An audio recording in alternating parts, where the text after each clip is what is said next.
All right, welcome in. We are live. It is Friday. It is time for Total Bases opening day, part two, I guess, I suppose, at least for 6 teams. Still 6 teams in Major League Baseball that will play their very first game today. The other, I think, 10 that are in action played yesterday or the day before. We're here today and then every day for the foreseeable future. So I've got Bryan Leonard to my left, Tokyo Brandon to my right. We're going to be talking probably most of the games today. There's only 8 on the slate. We'll start with Yankees Giants. We'll talk some Dodgers Diamondbacks.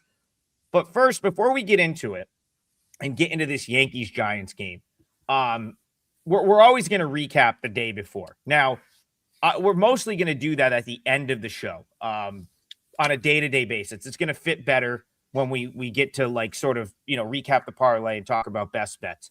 But it's important to bring it up today because I think it sort of is a good segue into our opening game, Giants-Yankees.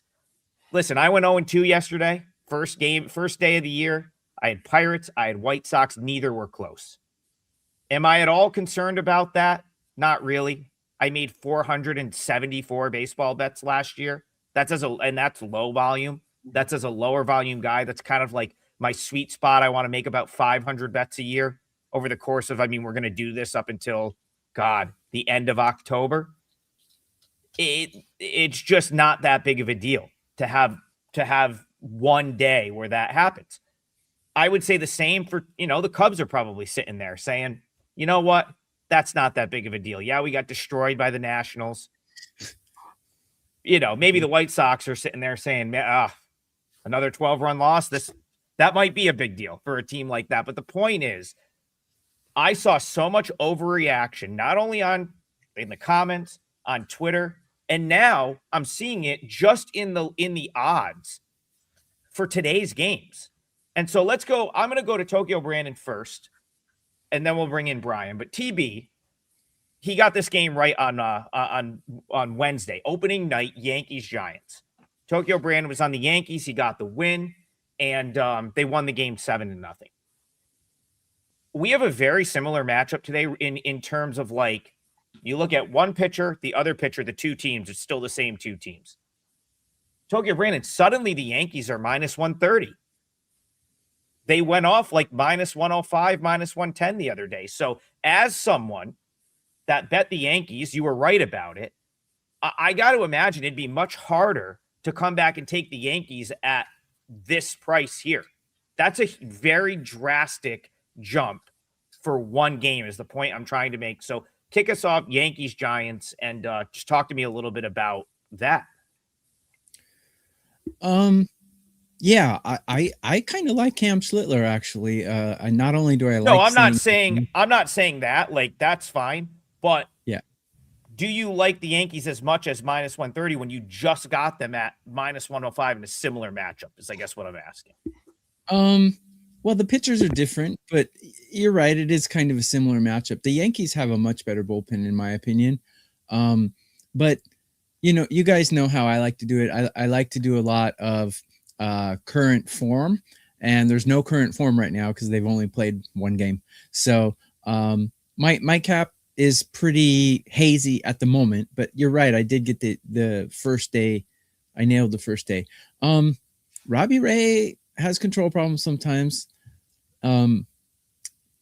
You're right, though. The price is a little steep, considering they're on the road, and the Giants are not the Nationals. So, yeah, it is a bit of an inflated price. There's a Yankee tax, but considering the Yankee tax, the price is actually not that steep, actually. I'm not going to play it, though. All right, Bryan, I'm going to go to you then, because here's where I'm at with this game. Very similar power rating type matchup from the first night.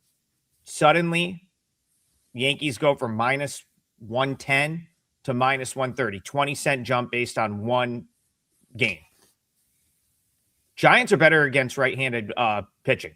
So, that's something here where, and now I've got to just, the coming back into baseball season is like, you got to start making sure that you've got the correct handedness on pitchers. I had to go and check. and make sure Cam Schlitter was a righty. In my head, he was, and then I'm like, wait a minute.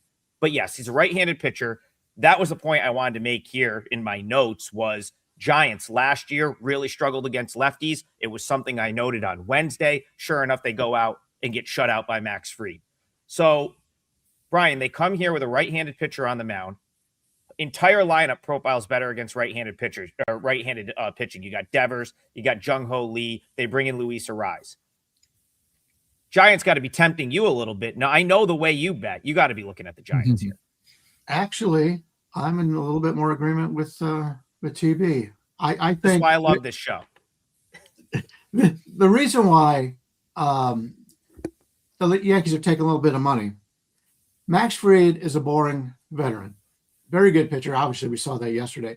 Cam Schlittler and Will Warren, who's going tomorrow's game, and as well as Ryan Weathers, who goes after that, they've all looked really good in the preseason. They've been talked up. Schlittler, everybody thinks Schlittler is going to be the ace of this team.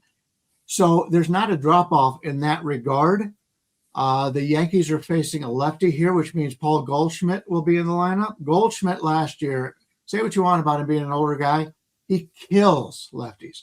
And that's a big deal. And if you take a look at what's going on with the San Francisco starting pitchers, Logan Webb has been an all-star. He's been a star in the tournament, the recent tournament. People know him. People trust him. Robbie Ray, I was on Robbie Ray a lot last year. He had a great season a year ago. There are some concerns about regression for Robbie Ray this year, which is one of the reasons why I think the Yankees are taking money here. And you were talking about overreactions. Aaron Judge went 0 for yesterday. I believe he struck out 3 times, was it? After 4 times? After not doing anything in the final game of the tournament, everybody's thinking he's not a big game player. He hit like 500 or something in the tournament. Come on, guys. Everybody's taking small sample sizes. We had a guy in our forum yesterday talking about, he goes, "Oh, you guys went, oh, you're terrible.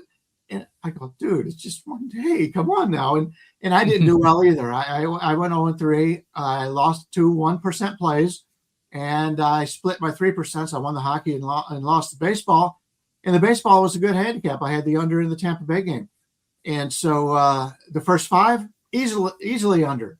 And it was just happened to be the next inning or whatever, next couple innings where I went over. But we could have all, if we just switched it to team total, because at the end you go, do I play team total? Do I play over? Do I play under? Do I play side?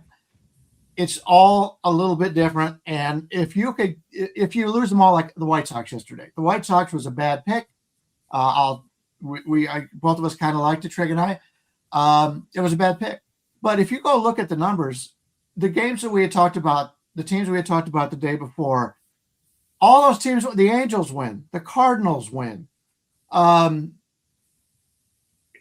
It's just a lot of those bad teams were able to get that victory. Cleveland beat Seattle, and I hope you joined in on my video I put out later on the day. I had Cleveland in that one. So, you're going to find that early on. It's going to happen.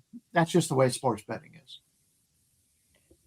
So I got to point this out because again, I'm glad we don't rehearse anything with this show. And I had a Rob Vino was out with you, Brian, in Vegas last week. I saw you guys, got to go to the show and stuff like that. And so I had a host fill in, and I told my co-host Matt on the college basketball show, he published this whole really nice write-up for one of the regions. I said, listen, I'm not going to read that prior to the show. I don't want to subconsciously have my opinion, agree with you. I don't want to know what you think prior to the show. That's the thing. The three of us never talk before the show. And so it makes better show for you guys because you want that sort of, you really want that disagreement if it's there. So for me, I'm very anti-Yankees here. I don't see any merit to backing the Yankees at this price. That is a major overreaction in the number to the first day. It has nothing to do with my handicap is this. Listen, Cam Schlittler, who cares? Throw him out. I want to read off some ERAs for starting pitchers after yesterday. Freddie Peralta, 7.20. Paul Skeens, 67. Okay. Shane Smith from the White Sox, 16.2. Matthew Boyd, 14.73. All right. The point here is starting pitching at this point in the season matters as little as it's going to all year. So if you're like taxing this up and that your only reason for it would be the starter, you got to like probably go back to the drawing board with how you're looking at these games for now. Like Tokyo Brandon says, when you get into the year and you've got some like in-season data, then you might want to weight the starting pitching more. For me, I'm going to be very like adamant about that. It's how the teams are power rated, and you let the chips fall where they land when it comes to the pitching. Go ahead, Brian. What do you have to say? My question for you is, you were comparing it to yesterday's line.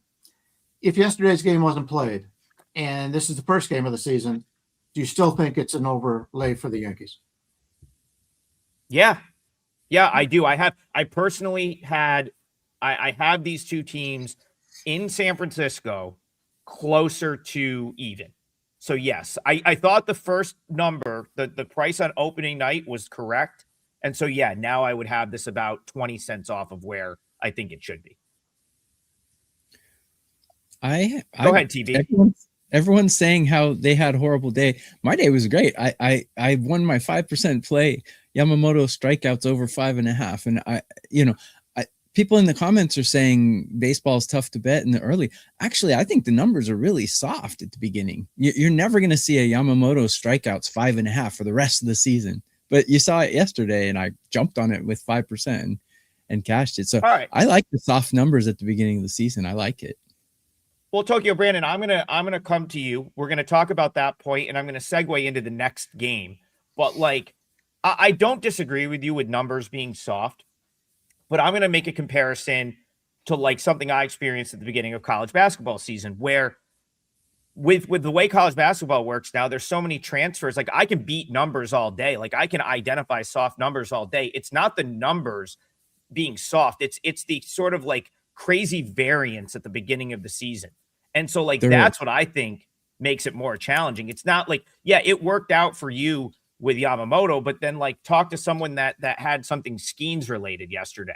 And it's like, that's more what I'm talking. I guess what I refer to is there's so much early season variance that I think skewing a handicap based on a starting pitcher at the beginning of the year is, I feel like if you do that more often than not, you're probably going to end up not coming out ahead.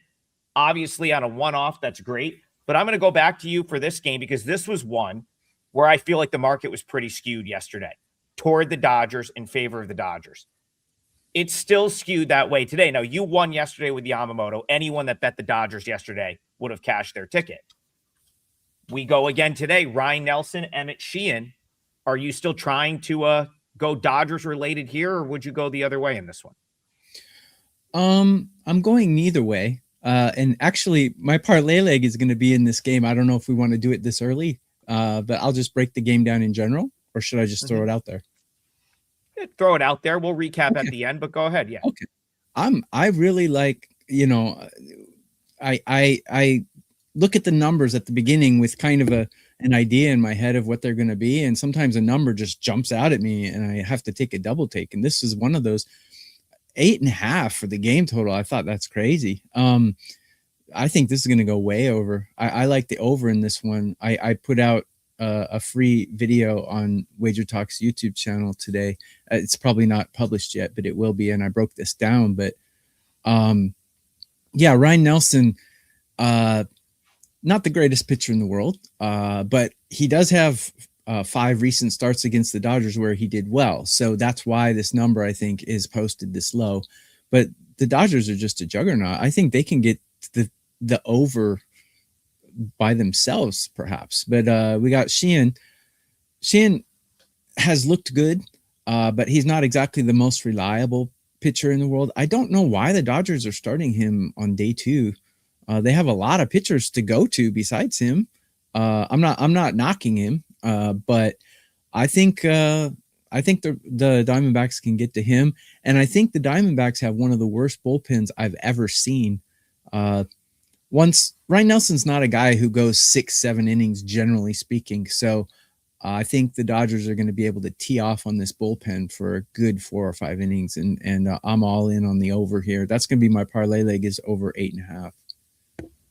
Brian, I want to get you in here on this one because I'm not disagreeing with your total, by the way. I don't have much of an opinion on the total, but again, like there is like you are paying a massive tax, in my opinion, to do anything like Dodgers related. The other thing, someone corrected us yesterday and said the ring ceremony is today. Yes. But here's the thing. The whole weekend is the ceremony. Yesterday, they raised the banner. Today, they'll do the rings. It'll be like a wedding where everyone goes to breakfast before the Sunday game. These things used to be like, hey, quick, here's your rings. I think it was like the Braves 5 years ago that was like, no, we're doing the whole weekend. And now it's like a 4-day thing. So you still have all the distractions. The Dodgers are still sitting there well over a $2 favorite. Bryan Leonard, do you have any desire to punch back with the D-backs here? Well, as for the ceremonies, it'd be different if it was the Angels, but it's the Dodgers. Dodgers have won like 12 out of the last 13 divisions. They've had a lot of success. I don't think it's a big deal for them. It's probably more of a pain in the ass for Arizona and probably an inspiration for them to get back to where they were just a couple of years ago. But I'm a big Sheehan fan, Emmett Sheehan fan, and I follow him a lot on social media and everything. And he is a very good pitcher. He may be the ace of this pitcher by the end of the season. But going into the beginning of the year, they were talking about piggybacking him because the last time he went out, he had decreased velocity. So there were some concerns that after all the talk about Emmett Sheehan and the future of this guy, they were not going to start him. Now they are going to start him, which means I'm assuming they had a throwing session or whatever between his last start and his velocity was back up. But you do get that during this year. We see it in the preseason. In the spring training, a lot of guys get the tired arm, and it happens a lot. Guys want to get out and they want to start throwing early, want to be ready for the season. And I think that's part of the reason why I think there's value here on Ryan Nelson. Nelson had a really good year last year. He doesn't have a great repertoire of pitches, but what he throws, he has success, and he's finally gotten confidence. And for so long, we have faded Ryan Nelson that a lot of people just blindly, it's the Dodgers against Arizona. And I think there's value on Arizona. I agree with the bullpen, but if you take a look at the bullpen, it's not a good bullpen, but none of their key guys pitched yesterday. So they've got their full bullpen, and the Dodgers used their 8th inning guy, and he only threw a few pitches, so he'll be available. But if there's anything to play in this game, I may find a way to play Arizona. I just think the line's a little bit pumped up, and I love the Dodgers, but they were losing at one point yesterday, and until they got to a pitcher I'm not even that happy with. I would rather Ryan Nelson's an upgrade from a starting pitcher standpoint to Gallen right now. So I'd prefer Arizona. Yeah, I'm with you. 99 percentile fastball. We talked about it. Nelson has a great heater. Arizona, you can get +1.5, -110 right now. That's, in my opinion, a pretty solid way to attack that game with them being on the road. But again, that doesn't change my TB's opinion on the over has absolutely nothing to do with that for me. I think both teams can absolutely contribute to the offense there. So but I do lean toward Arizona on the side. TB, I'm going to come to you. So next 10 minutes or so, we'll go a little bit quicker. We'll go through the chat. I spent more time on 2 of the games because we only have 8 games today. So we'll go a little bit more rapid fire on these. I'm going to come to TB first. He says, I agree TB went 5-2 in 2 days. Question. So I'm assuming this is a question for Tokyo Brandon. King, that would be Michael King. Horrible spring. Absolutely awful spring for him.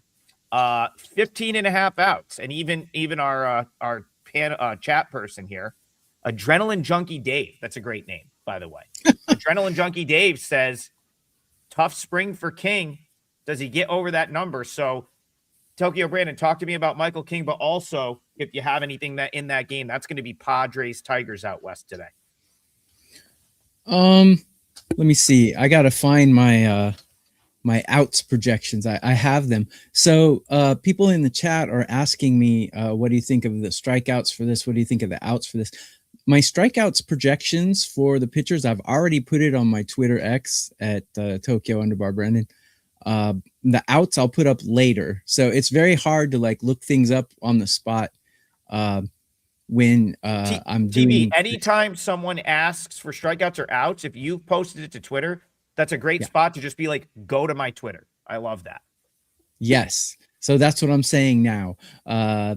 So here's the strikeouts and the outs. So Michael King, actually my projection for Michael King is 17 outs. I don't know if he's going to get there though, because that's what 17 outs is, 2 outs in the 6th inning.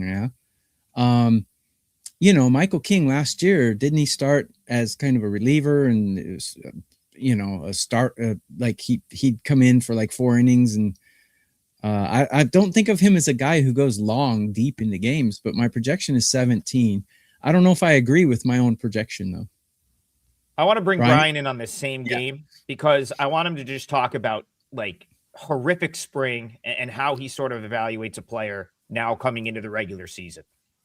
I believe I read an article that Michael King's velocity was back up last game. I could be wrong, but there's so many players in baseball, I tend to lose track. I do say that I like Michael King. He's a very good pitcher. I don't think the Detroit offense is as good as it was yesterday. My projection on this game is San Diego should be favored and probably about the 130 range. And right now we're looking at them in probably about the 120 and 125 range. So to me, slight value on King. Valdez is another one of those pitchers, and I said it yesterday when talking about the Mets pitcher, that I usually like to fade guys their first start with a new team. Valdez was the big off-season signing for the Tigers. Tigers blew out San Diego yesterday. When I'm looking at this game, I have the teams rated similarly. I think Detroit overall is a slightly better team. They don't get a lot of credit because they play in the Central of the American League, but I think overall San Diego is going to be a little bit down this year as compared to last year. But this game, the line on this game is about what I would make it, so I don't have a lot on it. It is going to be a low-scoring game. I would expect more out of King than what we've seen in the preseason. And even if he runs into trouble, hey, we've got, it's only the second game of the season. San Diego's got plenty of they got one of the best, if not the best, bullpens in Major League Baseball. So if he only goes 4 innings, then I'm not worried about San Diego. They've got the better bullpen going the rest of the way out. Yeah, maybe you do trust TB's projection of that 17 plus outs, and maybe you are getting a little bit of a discount on anything King related because of the bad spring. TB, coming to you for this game, we're going to raise an energy drink to you right now because maybe we're 2 days in. Maybe the best point anyone's made yet on the show would be guys that just played in the World Baseball Classic, like kind of not being ready to play in their opening day game. Aaron Judge, 4 strikeouts in the opener. Paul Skeens doesn't get out of the first inning. He can thank O'Neal Cruz for that, although I doubt he would have had a sharp outing, even if O'Neal Cruz could play center field. Reason I'm bringing this up is I want to come to you because we have a chat question about the A's. In the chat, they want to know just general, how are the A's going to be? We actually talked about that on the show on Wednesday. So for the general take on the A's, head back to Wednesday's preview show. But the reason I'm coming to you for this game, Tokyo Brandon, is you kind of circled Luis Severino as maybe a fade when he pops up in his first, in his season debut. And here he goes up north of the border to a very, very good Blue Jays team. So talk to me, A's, Jays. Is that how you're looking at this? Yeah. And let's see. Let me get this timestamp in here real quick. We're at 24. Okay. So Severino, this is a good spot. Not for Severino, but it's a good betting spot for us. So yesterday, you guys mentioned how Peralta got hammered but I had his strikeout prop, and he got 7 Ks, even though he gave up just about as many earned runs. So Severino, when you get an underdog like this, and regarding the World Baseball Classic, yes, he pitched in a very high leverage situation for his country in the knockout round for the World Baseball Classic. So yes, I do expect a little bit of regression. Also, the Blue Jays, excellent home team. And let's not forget, they won their division. They're a good team. They went to the World Series. So they're a very good team. A couple of changes in the offseason for them, but they're still a good team. Severino, I never really liked him that much, and I think he might get hammered, but I think he'll have kind of a Peralta kind of outing today. But his strikeout prop, I'm projecting him at 5 strikeouts, and the book has him at 3.5. So I think that might be a spot if you really want to back Severino in one way or another. I wouldn't do it on the side because I think he's going to have a Peralta type outing. Coming to Brian on the same game, Severino's been a lot better on the road. He seems to enjoy pitching on the road and not in Sacramento. Does that play in at all to you here?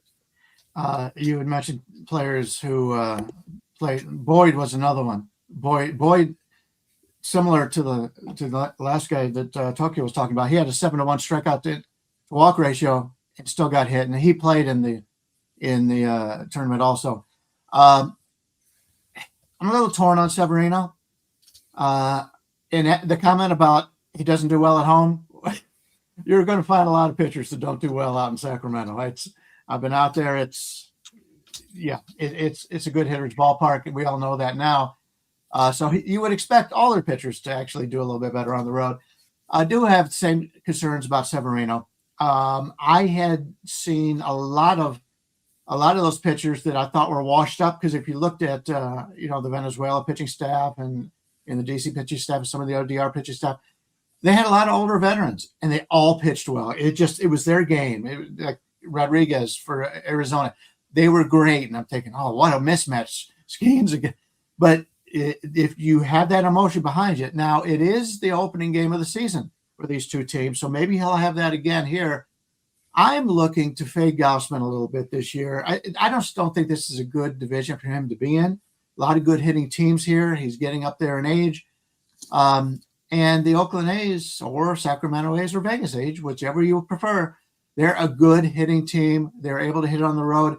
I kind of like the Athletics in this game. You're getting them at plus, anywhere from plus 145 to 157. I'm looking to fade Toronto a little bit. They've had major injuries from starting pitchers. They've got some key relievers that have been hurt. Toronto, everybody remembers what they did in the playoffs. Look at their regular season record and then look at the run scored and run against, that kind of thing. They're coming into the season a little bit overrated in my mind. So I might get a piece of the Athletics here some way. Yeah. And listen, Brian, there's a couple of people in the chat that were, kind of alluding to, well, can Gausman be trusted? Well, the A's are going to hit. Mm-hmm. Hitting is not going to be their problem. So the A's can absolutely get to Gausman. It's can they keep Toronto from scoring enough runs to win that game? They will hit the ball. TB, you're nodding. Do you want to kind of hammer that point home? Yeah. Mark Lambert in the comments, he asked me, he said, do you trust Gausman today? And I just wrote back in the comments, I said, he's going to be shaky, but that lineup will back him up. So it could be one of those where he gives up 5 earned runs and still gets the win kind of starts. Probably this game is probably going to be one of those, 10-7 kind of games. It looks to me, but you never know. But it's opening day. So, but ahead, to me, Brian. that's what it looks like. It looks like Gausman's going to give up maybe 4 or 5 earned runs, but still get the win kind of thing to me. Team total on the Athletics is 3.5. Oh my goodness. Yeah. Well, Gausman is a good pitcher, but I think his name is better than his skill at this point in his career. Yeah, I a lot of good points made right there. I couldn't really push back on any of those. Just to answer, and then we'll move on. But the original question of where are you at on the A's? I do not think the A's are a good baseball team from a win-loss perspective. I think they will. I don't think they're going to win as many games as people think they're going to win, but it's not because of their offense. It's because they lack pitching. no starting pitching on that team, in my opinion. And I don't think their bullpen's as good as people think it's going to be. They're going to need to catch lightning in a bottle a couple places. They're going to need some young guys to really show out. And I just don't know if you can, like, I'm just not trusting that. So they're going to be a team that I think is going to be fun to watch. They're going to score a ton of runs, but they may give up as many as anyone in the American League. Queen Rock says, let's win the parlay for my birthday today. Yeah. First of all, happy birthday. Second of all, we absolutely want to do that. Tokyo Brandon has already revealed what his parlay leg is going to be. So I'm just going to give you the floor here, TB. Dealer's choice. Talk about one of the games that we have not talked about yet, and then you can tell us. You can just recap your parlay leg at the end of that. Okay, sounds good. Let's talk about the game that everyone's going to have their eyes on: the Rockies and Marlins. So this is an interesting game because the Marlins are generally known as being a poor team, but I think they're on the up. They've got a starter here who kind of similar to Gausman. He used to be an absolute stud, and he's fading a little bit, but he's still a good pitcher, kind of like Gausman. Going against Freeland, who I actually think Freeland has some skills. It's just unfortunate that he plays for Colorado.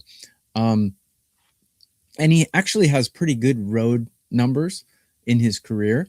So this will be an interesting game. I'm not going to, come out and say, oh, definitely this way or definitely that way. The price seems a little steep for Miami, but they do have the better bullpen, and they, in my opinion, have the better lineup and the better starting pitcher. But minus 180, a little steep. But to me, to a normal casual fan, this game looks maybe kind of crappy. But to me, this is going to be a really interesting game. I want to see how Freeland does, and I want to see how the Marlins have improved. I said on a previous show, I have the Marlins team total for the season over 73. I expect a breakout for them, but every time I criticize the Brewers, they go sky high, and every time I back a team, they take a dump. So we'll see what happens. But this is the game I have my eye on. I don't really know which way it's going to go, though. I think listen, I can't put anyone off of thinking both of these teams are probably, like, I'm higher than the market on both. Marlins, Rockies. Peter Bendix is just going to continue to do his thing down there with that farm system. And they're both, I see tons of upside relative to where the market is on both the Marlins and the Rockies this year. It will be interesting to just see, like, kind of how that series plays out this weekend. Yeah. Brian's kind of nodding over there. You may get a scenario where, like, one of these teams sweeps or something and then is massively overrated going into the next week, or very undervalued. But Tokyo Brandon, before I go to Brian for his best bet, recap your parlay leg. And you had the 5% winner yesterday. So tell the folks what you're looking at today, what you've got up for sale. So as I said earlier, recapping my parlay leg, I'm going to take the Dodgers Diamondbacks over 8.5. And as I said earlier in the show on my Twitter, I usually put up the outs props and my projections for outs and strikeouts. So take a look there if you're going to, because during the show when I'm talking, I'm 55. I can't multitask anymore. I used to, but I can't now. So take a look at my Twitter. It's all there. I'm sorry to be rude to you guys and not answer. So I have another 5% play out today. As I said earlier, I love the beginning of the season. I just think the numbers are soft, and I think it's a chance to take advantage. So I do have another 5% play out, and I won yesterday's. Yes, people in the comments are saying, oh, you got lucky. Look, good luck and bad luck happen at exactly the same rate. So don't, you remember the bad ones more than you remember the good ones, but they happen at you never apologize for a win ever. It's not apologizing. I'm saying shut up, because good luck and bad luck happen exactly the same rate. The bad beats, you get just as many good beats as bad beats, and I'll take a good beat on my 5% any day. It's the second best beat I've ever had in my career. So I'll take it. And I have another one today, which I'm actually more confident of. So let's go. Woo woo.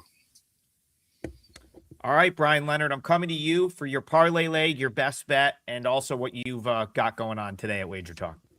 Actually, just one final comment about the luck factor. The better handicapper you are, the more bad beats you're going to have because you're going to win more games. At least you should win more games.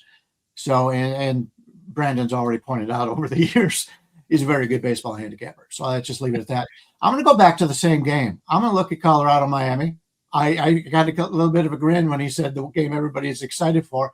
I actually am excited for this game. So and much. the reason being is Colorado traditionally has been a good home team, terrible on the road. What makes them that way?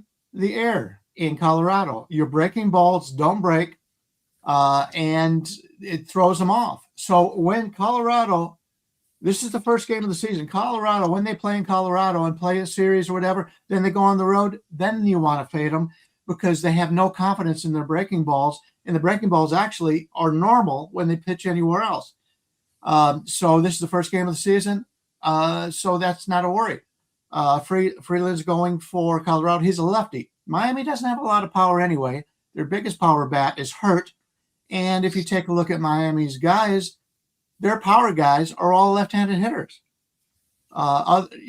So the number 9 guy for Miami, Connor Norby, may be their best home run hitter in this game. You don't want that because they're going to have Conine and Cassie are going to be out.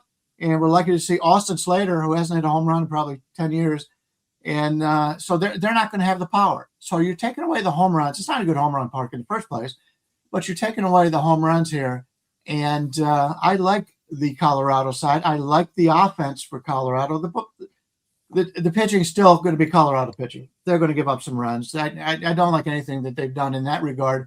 But Freeland's a veteran. He's taken the opening day pitched the opening day many times.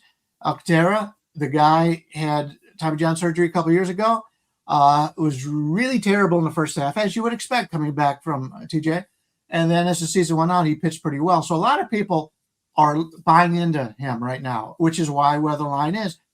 There's no way that Miami should be anywhere from a 180 to a $2 favorite. I don't care who they're playing. Colorado could have all their batters batting the opposite hand, and I still wouldn't lay 2-1 on Miami. So give me Colorado. It may be the first time all year. It may be the last time all year. I'll be on Colorado on the road, but there's value in the Rockies in this game. Brian, are you going Rockies money line right there? Is that the play? Let me see. You could get like in the 165 range. If you're looking at the spread, you can get 1.5 minus 130. Let's do that. Let's go 1.5 plus 1.5 minus 135 because the total is only 7.5 here. So they're not expecting many runs. So that extra run means a lot. So for the people in the parlay where they don't have to sweat out the Colorado bullpen to hold the lead, let's take the plus 1.5 here. Yeah, I leverage their best arms. Listen, I'll say this. Probably you're going to hear me say this a whole bunch. Probably over the next month, the next 2 months, the Rockies on a day-to-day basis are probably going to be a play this year, and they're going to be value, but they're going to be a play. So I just want to make a quick point on the Rockies. Last year they showed value a lot of times, but that was a historically bad team. This team is in my opinion much better than last year's team. So I think you're going to see this team follow a similar trajectory of last year's White Sox, where they're going to have a good chance to win more than 60 games. So last year's White Sox finished 60-102. But the reason that I like that Brian's going to the plus 1.5 here is I think some of those losses are going to turn into wins. But from last year, if you remember, the Rockies were getting blown out. Like they were losing, and they were losing big. I think some of their losses are going to turn into close losses. And if you go back to last year's White Sox, we said it yesterday, 15-36 in one-run games. So the White Sox were actually pretty profitable against the 1.5 last year, because that 15-36 in one-run games, what is that? Quick 21 losses that you would have cashed if you had the plus 1.5. I think you're going to see something similar for the Rockies this year. Not only are they going to probably drastically improve on their win total, but they're probably going to lose a lot of one-run games, because that's what teams sort of figuring out how to win do. Usually they have to lose. That's another reason I like the White Sox this year, because I think they were in so many games last year that maybe they'll figure out how to win some of them, or maybe they'll just get lucky.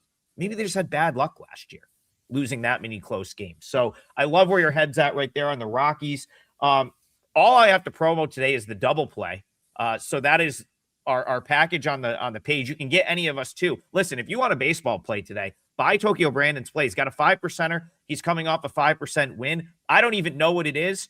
If I were to promo something here, I would say go get his. I have a client play locked in. Thank you. But I would go get his. I'm not even gonna, I doubt I'm even gonna put it up for individual sale. Now, if you want a college hoop play, check out your boy. I hit with Texas last night, Nevada the night before. I've got a 5% college basketball play. So that's what you're looking at for me. TB's got the 5% baseball play. Bryan Leonard, jump in here. What else do you've got going? Yeah, I forgot to promote myself. I'm sorry about that. Yeah, I've got a 5% going in college basketball today in the Sweet 16. 2-0 so far in the big dance on the 5% plays. Love this play. Put it up really early. And I'll be working on more baseball. I've got hockey show coming up after that. So my plays are going to be a little bit delayed today, but not totally in love with the baseball cards. So you may not be missing a whole lot in baseball, but I do like the Rockies. Can I mention something? Sorry to cut in here. Go ahead. Someone asking me if my 5% is a pitcher prop. It is not a pitcher prop. It's a side bet. I believe you should put that in there. Yeah, every day so they would know. They probably did. And I did. And I just want to give a quick detail on our double play package. You can pick two of us on this show, and you get 3 days all access to two of us for, I think it's $49. Price of a 5% play is $35. So it's $14 less for a 5% play. So you probably get two 5% plays in that in 3 days with two of us. So pick two of us. It's a great deal, I think. No, from that standpoint, without a doubt, tremendous deal. If you're, I can't see why you would just buy the 5%er when you can get when just 3 days for two people is not that much more. So that's a really good point, TB. I'm gonna go to a different game for my best bet, and I'll close it out. Mariners money line will be my parlay leg. I think the Mariners are the best team in the American League this year. I think it's going to be very difficult to find value with them. Maybe on the road is where you'll actually find value with them. At home, they just get priced up to oblivion. But last night, they lose their opener. I'm not saying that like we're getting like some sort of bargain here, but for the parlay, like minus 165 is not that bad. That's actually kind of where I make the number. Right there is in that minus 61, 165, minus 170 range. But I'm willing to put it in the 3-teamer because, of course, we're going to get plus money anyway. And second, I just love the matchup for the Mariners to bounce back. Listen, the Guardians, they win 6-4 last night. They have to use some bullpen arms. That bullpen took a big step back, in my opinion. Like, I don't think the Guardians are just going to be able to ride their bullpen to win after win. This isn't 2 years ago. It's not even last year, really. And I just really question where all their offense is coming from. Now, again, nice win on opening day for them, but you're giving me George Kirby. You're giving me the Mariners at home. You're giving me the best team in the American League, in my opinion, to not start 0-2. I like the Mariners. So that is going to be my parlay leg, Mariners money line. And that, wow, I am shocked that we are nailing the timing of this new show. I was certain. I was certain I would go over and have a Slack message from Kelly at some point early in this season. We're right on the dot, both shows. We're going to finish right at the 45-minute mark. That's perfect. The 3-team parlay today. I am on Mariners on the money line. Bryan Leonard is on Rockies plus 1.5, minus 135. And then we've got Tokyo Brandon, Dodgers, Diamondbacks over 8.5, minus 110. The parlay will be based on those odds. Yesterday's parlay lost, so that's just a minus 1 unit right there. Obviously, shop around. I will recap that tomorrow, win or lose, and we'll always come on here and talk about the day before. We'll usually do it at the end of the show. Brian and I looking for a nice bounce back. Tokyo Brandon coming off a big-time 5% win. Hopefully he's got another one in there today. And check out the double play package. And also, one quick programming note before we leave. I will be starting Under the Radar today. I filmed it yesterday and kind of saved it incorrectly. So the reason you did not see that yesterday is because I kind of messed it up. So the first Under the Radar will be today, and that'll be a daily segment. Check out Bryan Leonard and Tokyo Brandon. They're both doing solo videos. So if we missed a game on here, there's a good chance it's there. We will be back Monday morning, 9 a.m. Have a great weekend, everyone, and we'll see you guys next week.